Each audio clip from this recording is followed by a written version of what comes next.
I was in the ICU when my son went on his honeymoon, so I called the lawyer that nighty. Don't remember the ambulance ride. Just the curtain they drew around me once we got there. White fabric. One corner frayed at the hem. I lay there for hours half-conscious, hearing the word observation too many times. I wanted to ask if that meant I was dying, but my mouth wouldn't work right, and the nurse kept saying someone would be in soon. They weren't. I think I slept, or maybe drifted. The oxygen tube made the skin above my lips ache. It was my left lung. They used words like collapse and infection, and I nodded because that was all I could do. I waited for him, my son. Okay, his name twice. I asked if they had called him. They had. I heard the nurse murmur it just outside the curtain. I saw it in the hesitation on her face when she came in with another clipboard and didn't meet my eyes. That was when I knew. I knew. Before I knew. You feel it in your ribs, in the quiet part of you that still hoped. Hours passed, night came. The overhead light stayed on. I asked again if he was coming. She looked down at the foot of my bed and said gently that he was out of the country. She said he had flown out that morning. Where to? She didn't say, but I already knew. Honeymoon, they'd married 3 days ago. I had not been invited. I'd found out from a neighbor. A florist's delivery boy turned up on my street by mistake, asking for directions to the church. I asked whose wedding. He said my son's full name and his bride's like it was printed right there on the card. I smiled and told him where to go. Then I went back inside and made myself soup. I remember the spoon felt too heavy that night. They married on a Friday. Went to the library the next morning and looked at the photos. Public wedding account tagged smiles, his arms around her waist, her eyes shining. The caption said, off to St. Lucia. That was where he went. Not here. Not to. The hospital where his mother lay in a gown that tied badly in the back. Where her hands trembled when she tried to sip water. Where her heart rate spiked every time the automatic cuff squeezed her arm. He knew. They had called him. She had called him. The nurse with the soft hands and the furrow in her brow. I watched her rewrap my four, and she told me she had tried again. He didn't answer. She said maybe he had poor reception, but I knew. A mother knows when she's been put down and walked away from. I think I knew before that, years before, probably. This moment was just the final punctuation mark. When they moved me upstairs, it was late. They kept asking if I had anyone I wanted to list as emergency contact. I shook my head. One of them. Put a note in my file, no family available. That phrase stayed with me. I stared at it the next morning. I made them bring me the clipboard. I stared at it until the words lost their shape. No family available. I asked for a phone, not to call him. Had already made my decision. I called someone else. I whispered the name of a woman whose card I'd kept in a drawer for 4 years. She helped women with paperwork. Women who were tired of waiting for apologies when she picked up. I told her I was ready. She didn't ask why, just said softly, I'd need to sign a few things when I got out, and I would. As soon as they let me leave, I was going to sign my name, like it meant something again, like I still existed because I did. Even if my son had already written me out, I wasn't always alone. That's the part that stings most when I remember. It wasn't always this way. There was a time when he'd curl up beside me with jelly on his fingers and whisper that he'd never leave me. He couldn't have been older than 5. I held that version of him in my heart like a candle. Even when it flickered, even when it made my hands shake from the heat. I held it too long. He was my only. I had him late, 37 and already tired in the bones. My husband had just left, not for another woman, but for freedom. That's what he called it in the note. Freedom, I never contested it, just kept. The apartment and gave birth 2 months later with no one in the room but a nurse who smelled like lilacs. I worked nights. I took in ironing. I cleaned houses, ones with porches and gardens and swinging doors that clicked shut like clocks. I kept things moving, not because I was strong, it's just because I had no choice. My boy, his name is Andrew, grew tall before I could stop blinking. He was always polite, a quiet boy, good with his hands, terrible at math. I went to every parent-teacher conference, every one of his school plays. He once played a tree and stood straighter than anyone else on stage. He told me afterward he imagined he was protecting me from wind. It was always just us. People used to say it like a compliment. You two are so close. He's such a good boy to his mother. He was for a while. Things changed slowly. They do. At first, it was just a little distance. College did that. He got a scholarship and left for Oregon. I stayed here. I didn't ask much of him, just a call once a week. Sometimes he did. Sometimes he didn't. I made excuses for him when he didn't. Then he met her. I didn't dislike her, not in the beginning. She had kind eyes and a fast smile. She called me ma'am, which always made me feel like I was on the wrong side of something. I told myself it was respect. She came to Thanksgiving once. Just once. That's when I saw it, how he bent himself around her silences. How he shrank in his seat when I spoke too long or asked about rent or work or his sore wrist from his new job. She barely looked up from her phone.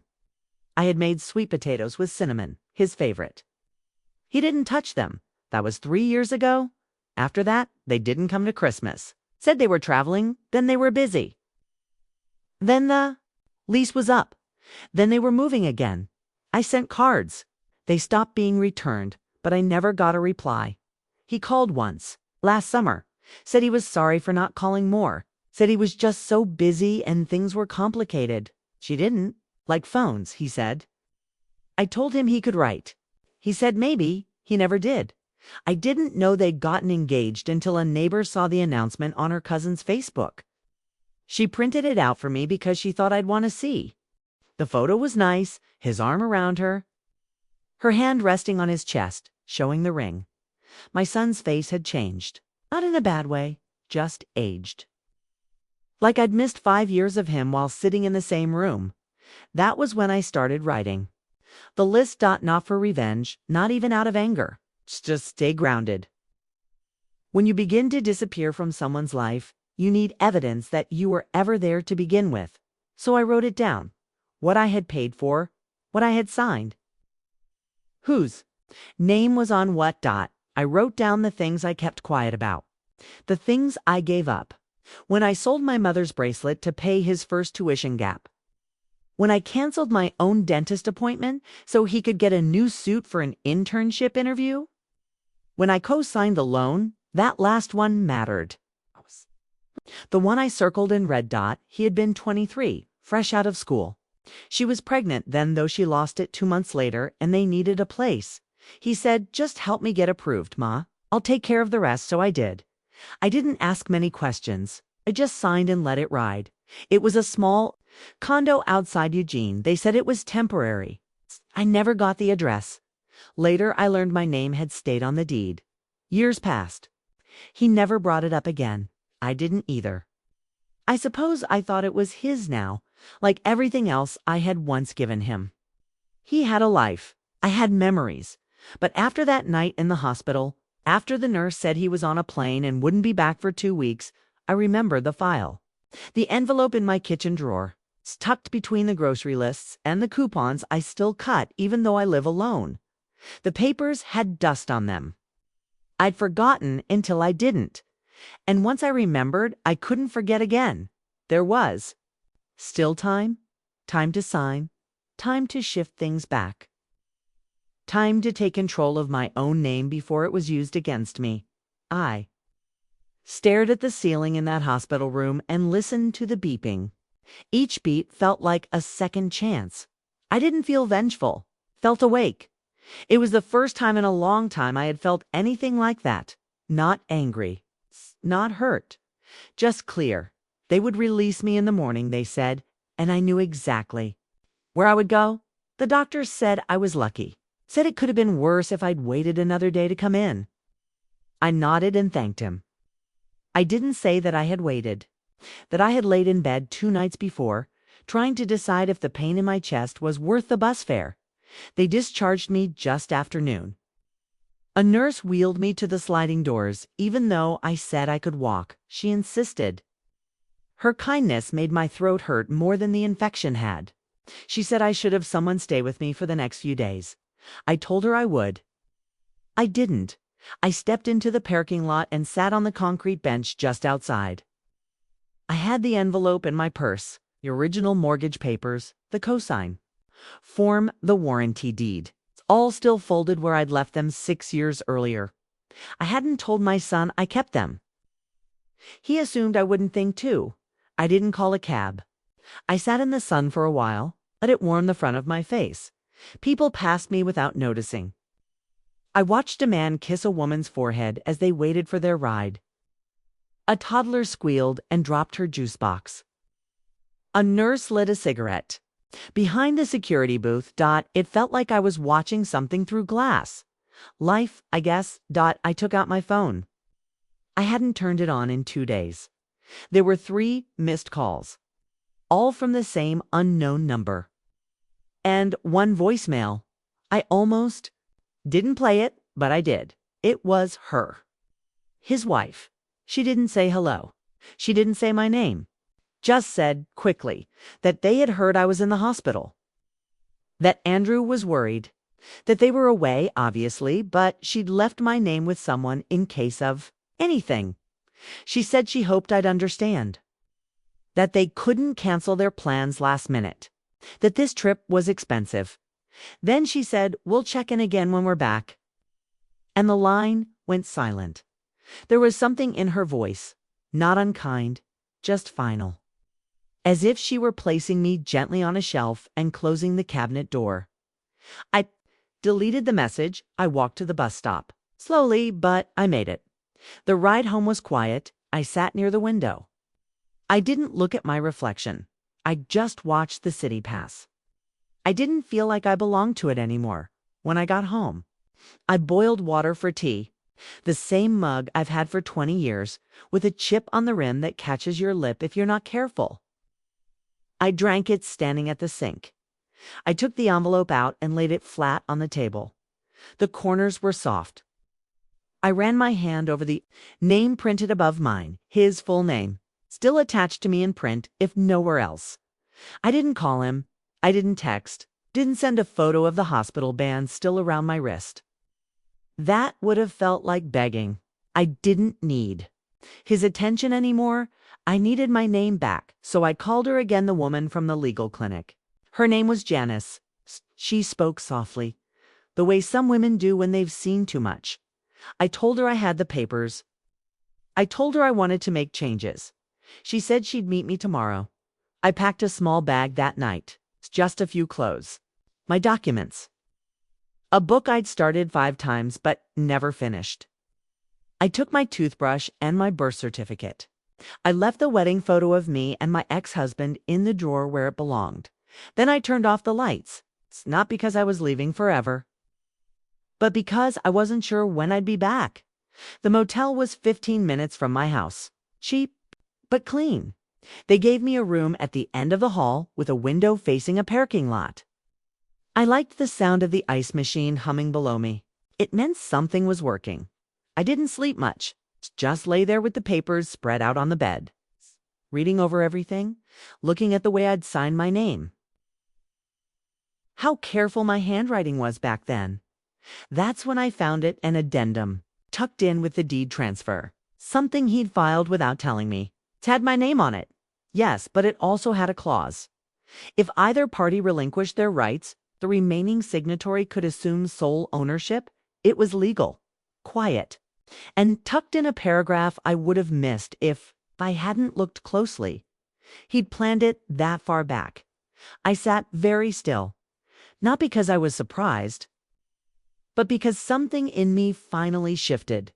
That last thin thread I'd been clinging to hope maybe snapped, not violently, just with a soft, exhausted click. I put the papers back in the envelope. I zipped up my bag. I didn't cry. I was done with the idea that love would return, if I waited long enough. I was done giving benefit of the doubt to people who had handed me nothing but doubt in return. The next morning, I met Janice in a small office behind a hardware store. She had a thermos of coffee and a kind smile. She didn't ask for the story. It's just what I wanted to do. I said I wanted my name off the loan. I wanted the deed changed. I wanted to sign away every last piece of that property and claim the one part that still held value.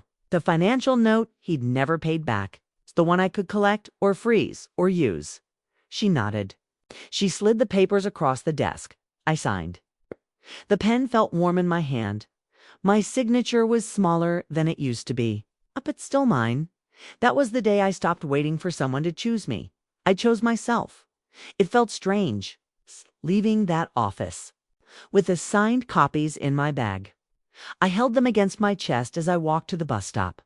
Not because they were heavy, it's because they were mine. I hadn't owned much in a long time. Not really. My name was on bills, yes, on the lease, on the past. But this felt different. This was ownership of a decision. A line drawn, not in anger, but in ink. It was the first time in years I hadn't asked permission. I didn't go home. That night, not because I was afraid, it's because I needed the silence. The kind that isn't empty. It's the kind that gives you room. I went back to the motel, the same room. I asked for it again. Think clerk didn't ask questions. Just handed me the key. Like he already understood something without needing to hear it. The curtains were thin and the air conditioner rattled. But I liked it. It reminded me of places I stayed in my 20s. Back when things were still uncertain in a way that made your stomach flutter instead of sink. I made tea with hot water from the bathroom tap and sat at the desk. Then I opened my notebook. I hadn't written in it since last winter. I used to write down grocery lists, bits of poetry, thoughts I wasn't brave enough to say aloud. That night I made a list titled, What I Still Own. I wrote down my name, my breath, memory of Andrew when he was small, my voice, my signature, the blue cardigan with the stitched cuffs, the gold ring I wear on a chain, the truth.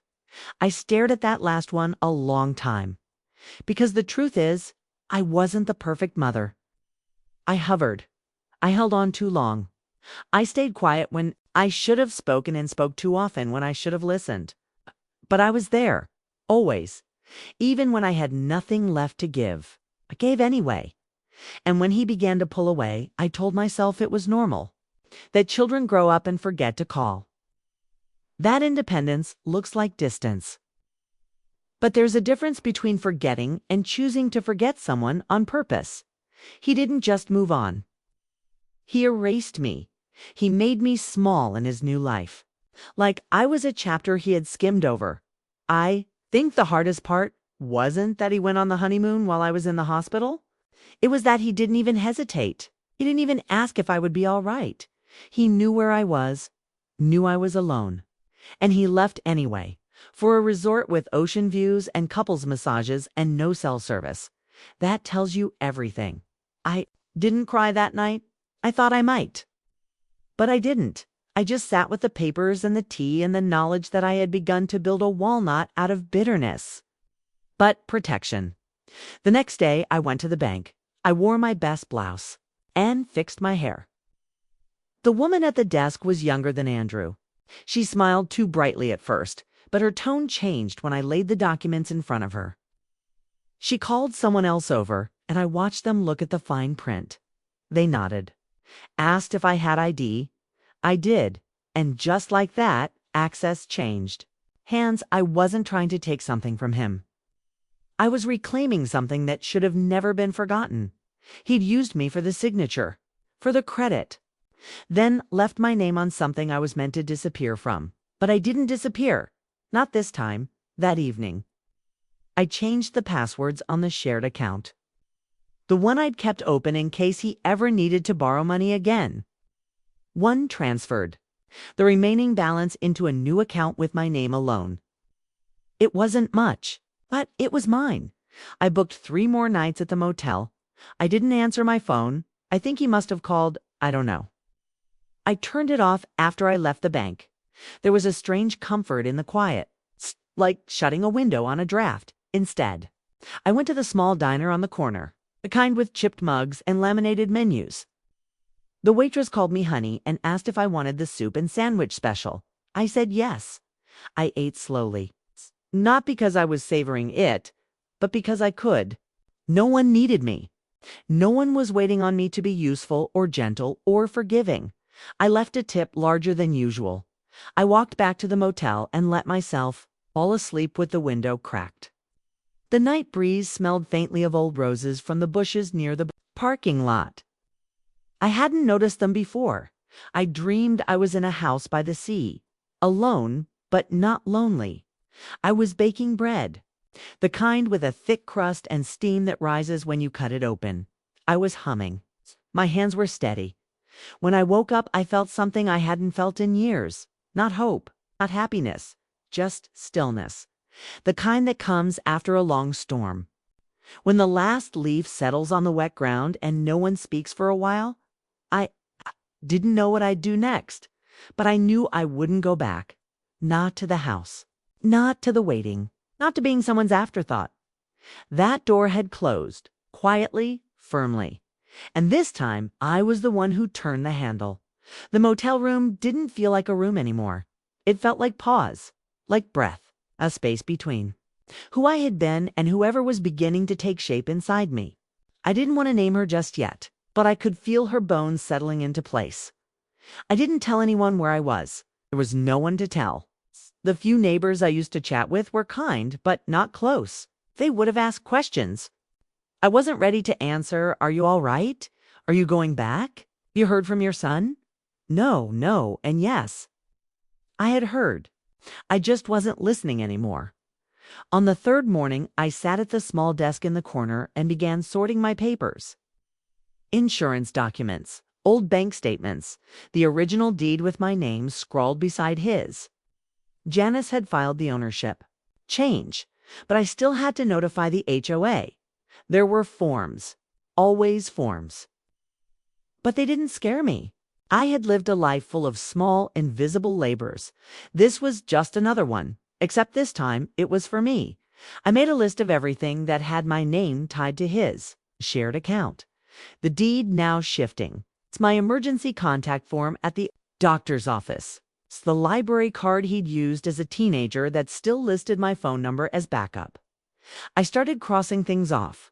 I visited the clinic where I'd had my last physical. The woman at the front desk looked surprised when I asked her to remove Andrew from my emergency file.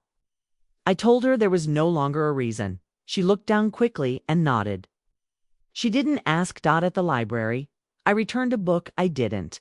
Remember checking out, asked them to remove my contact from any shared family cards. The librariana woman with a pink streak in her gray hair smiled softly and handed me a slip of paper confirming the change. These weren't dramatic acts. No door slamming, no screaming, just lines being erased, quietly. Finally, back at the motel, I lay on the bed and looked at the ceiling tiles. One had a water stain shaped like a bird in flight. I stared at it until the light faded behind the curtains. That night, I turned my phone back on. Not because I missed it, 'cause I wanted to see. There were 5 voicemails, all from him.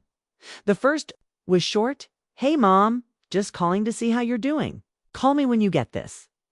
The second came 2 days later. I heard waves crashing in the background. "Hey, we heard from someone at the hospital.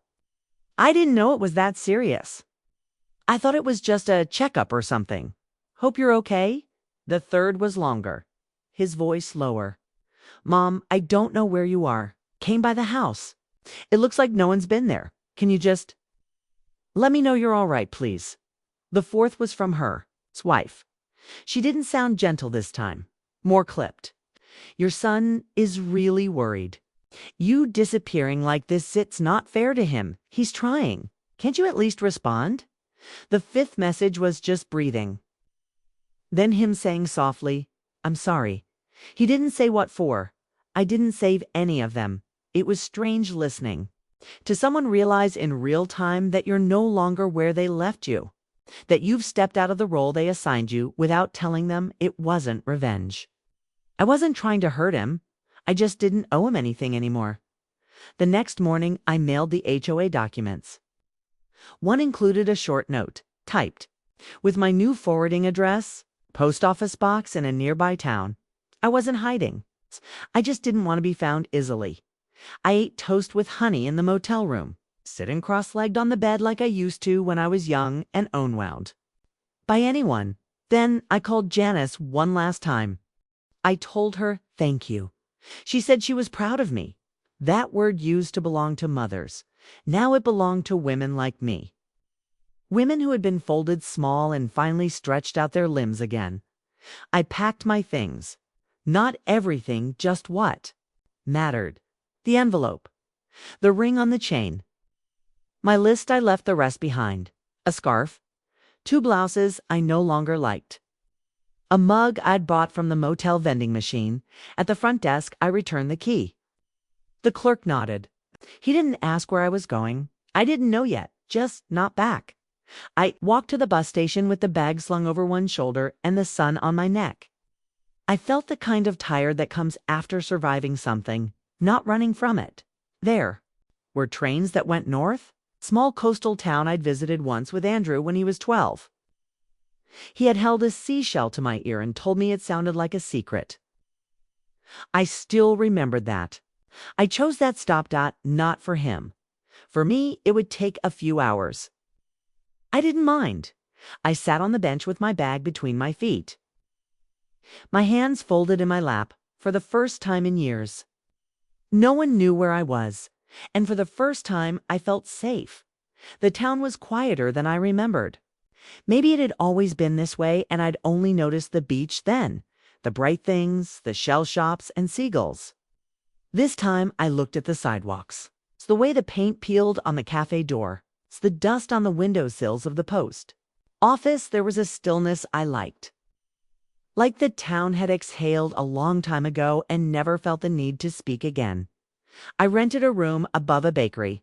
The woman who owned the place was kind, middle-aged, wore wide earrings and sensible shoes.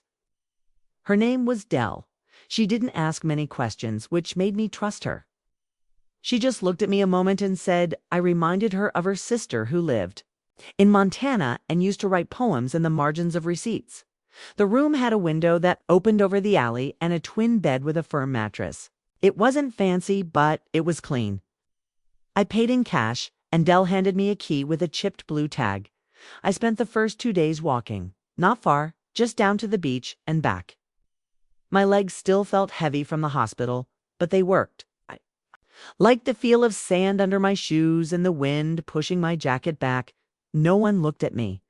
No one recognized me. I wasn't anyone's mother or emergency contact or obligation. I was just a woman in a gray coat, buying coffee, taking slow steps, reading names on mailboxes. I sent a postcard, not to my son, to myself. I wrote, "You made it. You didn't think you would, but you did. Keep going."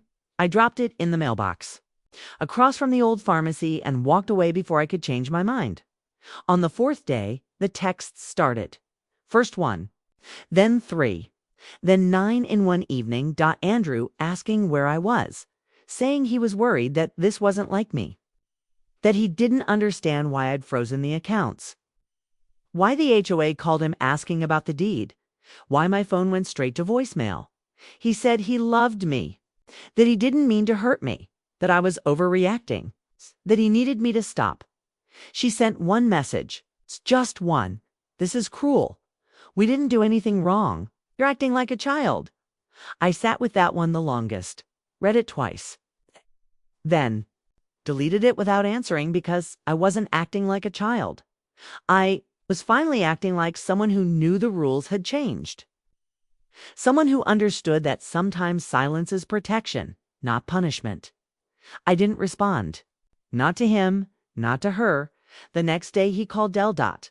I don't know how he found the number, maybe from a transaction I'd made. Maybe he guessed. All I know is that Dell knocked on my door holding the phone, her eyebrows pulled together. "Someone's asking for you. Says he's your son." I took the phone, held it for a second, then put it to my ear. His voice was tight, rehearsed. He started with, "I'm sorry. Said he didn't know I was that sick, that the hospital hadn't made it clear, that the honeymoon was already booked, non-refundable, that he thought I would be fine. He said he didn't think I'd actually leave, that he thought I just needed time to cool down. Then he asked when I was coming back, not if, when. That's when I knew he still didn't get it. I told him I wasn't, not for now, not in the way he expected. He went quiet. I heard her voice in the background, low, sharp. He asked why I had gone behind his back, why I hadn't at least talked to him before changing things.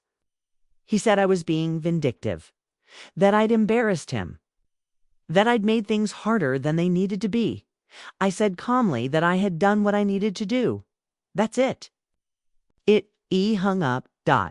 I handed the phone back to Dell and she didn't ask anything, just looked at me for a long moment and nodded once, like she'd seen this sort of thing before, like she knew what it meant to finally stop answering to someone. That night, slept without dreaming. The next morning, I walked to the water's edge and watched two teenagers throw a frisbee near the rocks. One of them looked like Andrew used to look, before the adult world hardened his face. Before he started measuring love by inconvenience, I sat on a bench near the dunes and took out my notebook. I didn't write a list this time. It's just a sentence. Some people don't notice when you're gone. They only notice when you stop being useful. I underlined it, then I turned the page. I wasn't planning anything anymore. I wasn't trying to build a case or prove my point.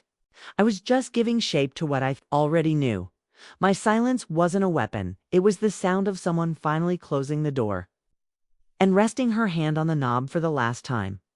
Back at the room, I made tea and stood by the window. The alley was quiet. The bakery smells rose from below like a memory. The phone buzzed once more. One new message. Mom, please. Just tell me what you want. I put the phone in the drawer and shut it because he still didn't understand. I didn't want anything. Not from him. I stayed in the upstairs room for longer than I planned. Days blurred into one another, gentle and slow. I found comfort in repetition: coffee with milk at 8, a walk along the sand at 10, a small meal at the counter of the diner where the owner always wore a red apron and remembered my order by the 3rd. Visit. No one asked about my past. No one hinted that I should move on or move back. There was a kindness in being unknown. In being seen without history, I began doing small things, useful things. I helped Dell with the laundry once when the machine backed up. She offered to pay. I told her no, but she left a warm biscuit on my windowsill the next morning anyway. I mended a pair of curtains someone left in the hallway, needle in hand, sunlight across my knees. I hadn't sewn in years. I started talking to a woman I met at the bakery. Her name was Lorna. She was 62, sharp as glass, worked part-time at the town's thrift store, and walked with a limp from an accident she refused to explain. She had 2 grown daughters and 1 fat cat she called Bishop. She'd lost her husband 10 years back and never remarried. We became something, not friends, not right away, but known to each other. She didn't pity me. That mattered. I told her little bits. That I was resting. That I'd left behind a life that had stopped fitting. That someone I loved had hurt me in a way that made it hard to breathe. She never pried, just nodded and passed the sugar. I found I didn't need to say much to feel heard.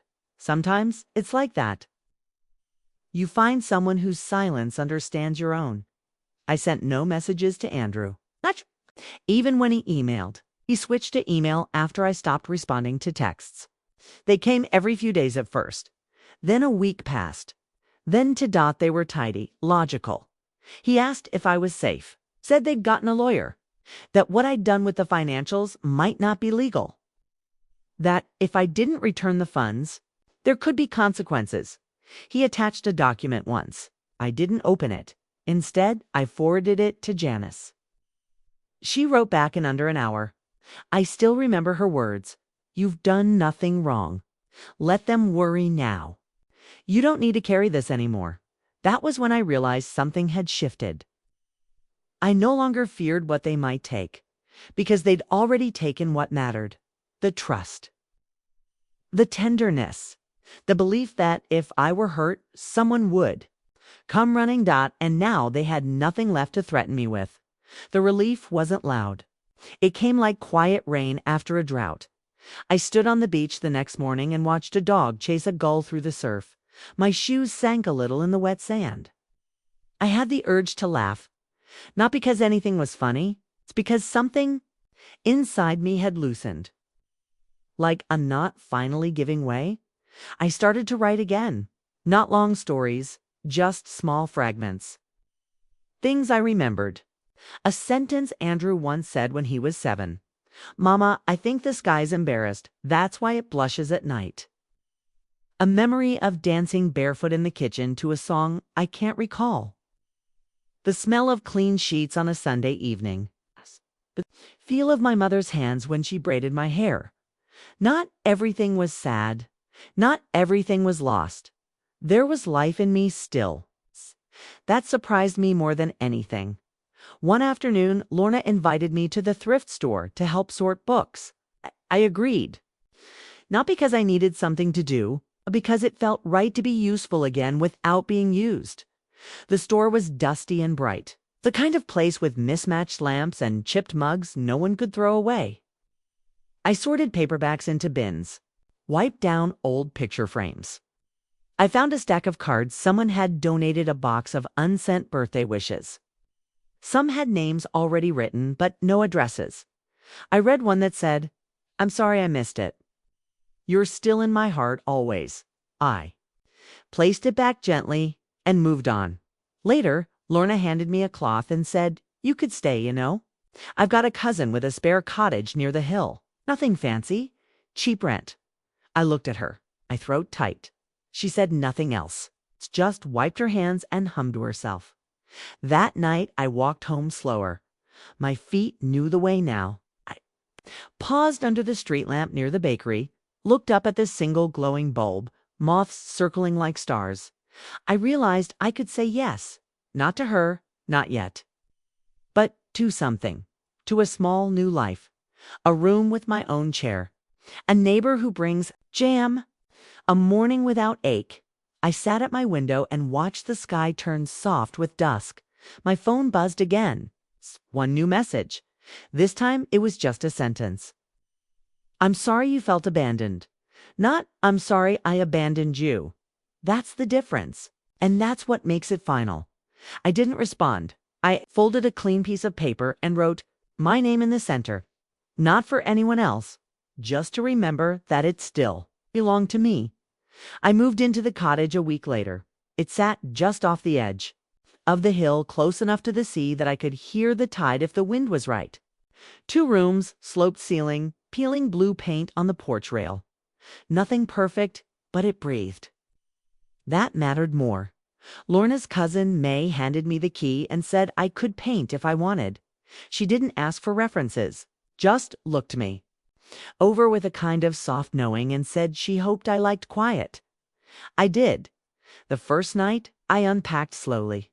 2 blouses, my notebook, the teacup I'd bought at the thrift store for 50 cents. I laid the envelope of documents in the bottom drawer of the dresser. I didn't need to look at them anymore. I swept the floors, lit a candle that smelled like pine, sat on the porch with a blanket over my knees, and listened to the trees murmur something I didn't try to understand. It didn't feel like starting over. It felt like continuing after a long, hard pause. The next morning, I walked into town and got a library card. The woman at the counter didn't ask who else to list under my file. I filled in only my name. I borrowed a book on wild herbs and another on short stories. I sat on a bench outside and read until my legs stiffened. I didn't check my phone, but that evening I did power it on, only to see 2 missed calls. Both from him. 1 voicemail. I didn't listen right away. I cooked rice and eggs first, washed my hands slowly, took my time, then I pressed play. His voice sounded tired, not angry this time, not pleading, just low. He said he didn't understand why I was doing this. Said he'd talked to people, that they'd advised him to let me go for now. That I was going through something, that word against something. He said he hoped I knew he was trying, that he had always tried. That if I felt abandoned, that was never his intent. Then he said something else. He said he wished I'd told him how bad things were for me, that he would have come if he'd known it was life or death, as if love needed to wait for that threshold, as if absence only matters when you've stopped breathing. I deleted the message. I didn't cry, because I knew in my bones that if I had died in that hospital bed, he would have come home with a sad story about regret and loss, and it would have made him the center of the narrative again. But I didn't die. And that's what made this difficult for him.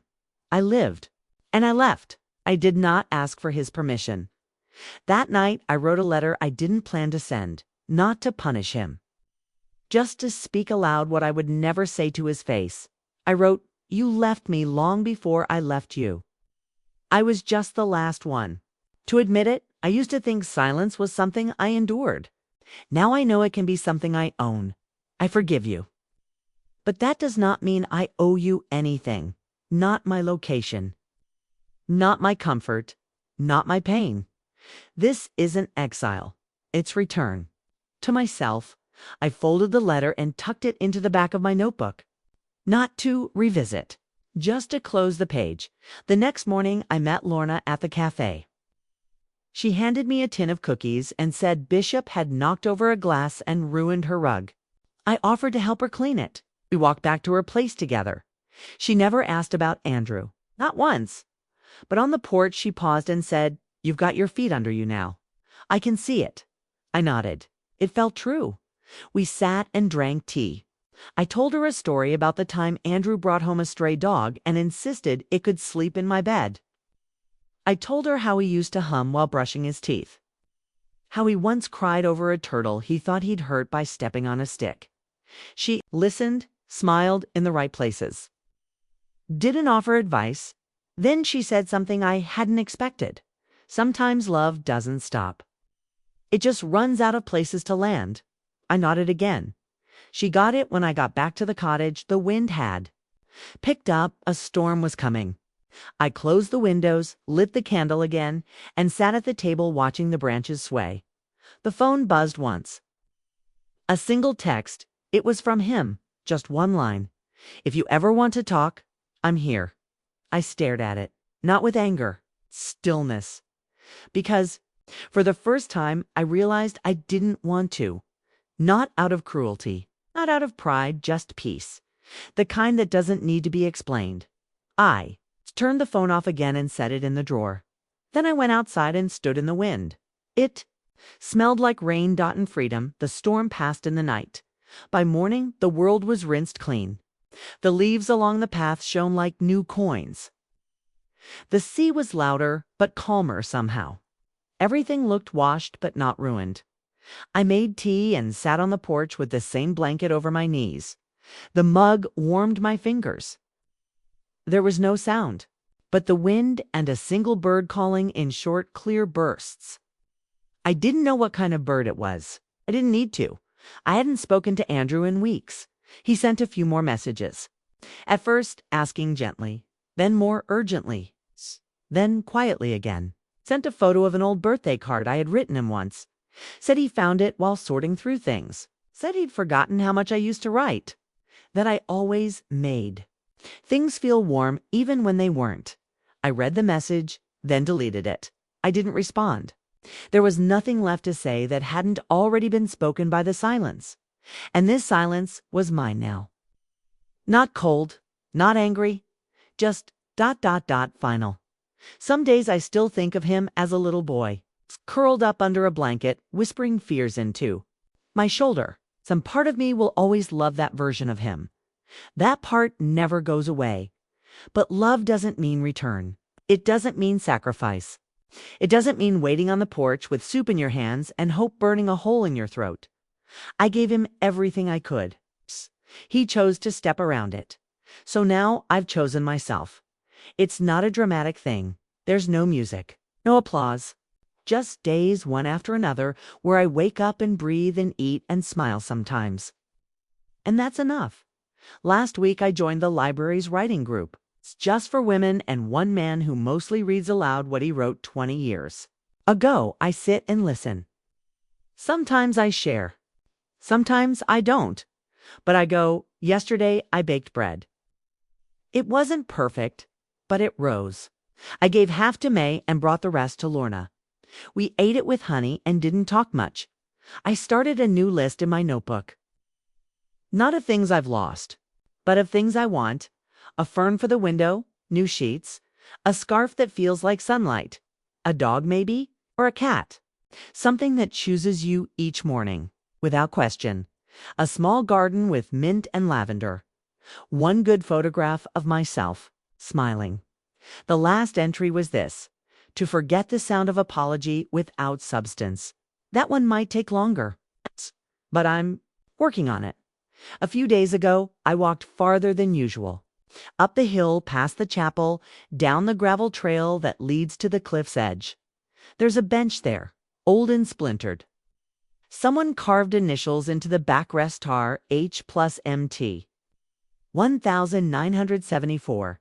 I sat for an hour, the sea stretched out in front of me like a truth no one could distort. I thought about everything I'd done to make this new life. Every quiet cut. Every door gently shut. Every time I chose not to explain myself to someone who had stopped listening long ago. I thought about the hospital. The curtain. The way the nurse had looked at me when she realized no one was coming. Thought about the words, "No family available," typed at the bottom of the chart, but I don't think of myself that way anymore because family isn't who calls when it's convenient. It's who shows up when you whisper, even if the whisper is just in your eyes. Lorna is family now, in a way. May 2. The woman at the cafe who always gives me the extra jam packet. It's the man at the thrift store who sings under his breath as he shelves books. They don't owe me anything. That's why it matters. Found family doesn't ask for performance. It just stays. This morning, I burned the letter I'd written to Andrew. I tore it from the notebook. Folded it once and lit the edge over the kitchen sink. Watched it curl and vanish. No ceremony. Just warmth, ash release. Then I opened the window and let the sea air in, not as a signal, just as air. I don't know if he'll ever understand. Maybe someday when someone leaves him without warning. Maybe never. That part isn't mine to carry anymore. I used to think love meant staying. Now I think love means knowing when to leave gently enough that your absence doesn't break you. This life I'm in it isn't flashy. It's quiet and small and full of newness. I didn't think I'd live to feel again, but it's mine. Entirely mine.